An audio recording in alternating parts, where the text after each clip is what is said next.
नमस्कार, मी पंजाब डक. आज आहे 7 मे 2026. तर आज विदर्भामध्ये वर्धा, नागपूर, भंडारा, गोंदिया, चंद्रपूर, यवतमाळ त्या पट्ट्यामध्ये आज देखील थोड्या प्रमाणात पाऊस येणार आहे, म्हणून हा अंदाज लक्षात यायचा.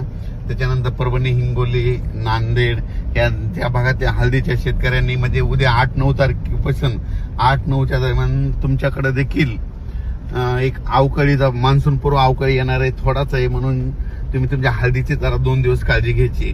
पण राज्यात मात्र 15 मे ते 20 मेच्या दरम्यान मान्सून पूर्व चांगला काही ठिकाणी पावसाळ्यासारखं पाणी साचेल असा पाऊस पडणार आहे. त्याच्यामध्ये कोल्हापूर जिल्हा, सांगली जिल्हा, पुणे जिल्हा, अहिल्यानगर, धाराशिव जिल्हा, बीड जिल्हा, कडाष्टी, जामखेड,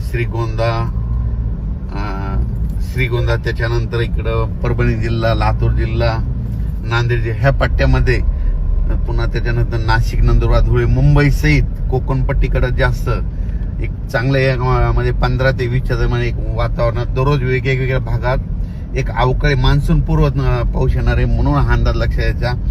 ज्यांना हळद लागवडीसाठी तुम्ही शेत तयार करून घ्या, कारण की एक चांगलं एक वातावरण तयार होणार आहे आणि त्याच्यामध्ये तुमच्या हळद असेल, मिरची लागवड असेल, त्याच्यामध्ये ते पोषक वातावरण ठरणार आहे. म्हणून हा अंदाज लक्षात यायचा. आणि 2000 शेतकऱ्याला सांगू इच्छितो की यावर्षी मान्सून वेळेवर येणार आहे, म्हणून शेतीचे आजच्या 32 दिवस पाऊस राहिला आहे.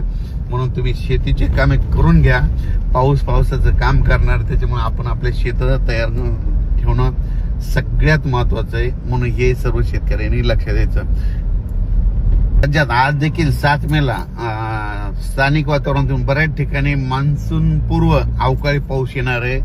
हे सर्वदूर नाही पडणार, फक्त तुरळक भागात म्हणजे विदर्भातच जास्त प्रमाण आहे, म्हणून हे लक्षात यायचं. आणि उत्तर महाराष्ट्रात देखील तुरळक ठिकाणी क्वचित ठिकाणी पडणार आहे, म्हणून हे लक्षात यायचं. त्याच्यानंतर 8-9 तारखेपर्यंत हे असंच वातावरण खराब राहणार आहे. मान्सून पूर्व अवकाळीचा पाऊस आहे हे. पण 15 ते 20चा मात्र चांगला पाऊस पडणार आहे, म्हणून हा अंदाज सर्व शेतकऱ्यांनी लक्षात घ्यायचा. अचानक वातावरण बदल झाला तर परत उद्याच्याला एक मेसेज दिला जाईल. धन्यवाद.